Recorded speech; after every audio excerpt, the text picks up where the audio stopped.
अस्सलाम वालेकुम दोस्तों हमारे एक व्यूवर ने कहा था कि मेरा नाम लिखें। उनका नाम है सईद। तो देखिए उनका नाम हम लिखते हैं उर्दू में।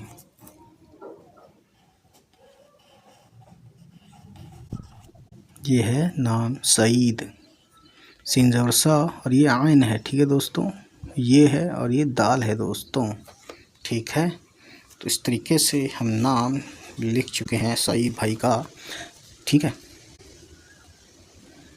तो इसी तरीके से अपना भी नाम लिखवाने के लिए हमारे चैनल को सब्सक्राइब करें। चलिए मिलते हैं, बाय बाय। उम्मीद है गाइस ये वीडियो आपको पसंद आई हो, और अगर पसंद आई तो प्लीज़ हमारे चैनल को सब्सक्राइब कीजिएगा और उन सभी तक पहुंचाइए हमारी वीडियोस को जिनके बारे में आपको लगता है कि उनको ये वीडियोस देखनी चाहिए। चलिए फिर मिलते हैं आपसे, हमारी होगी नेक्स्ट किसी वीडियो के साथ मुलाकात। तब तक खुश रहें, आबाद रहें, बाय बाय, टेक केयर।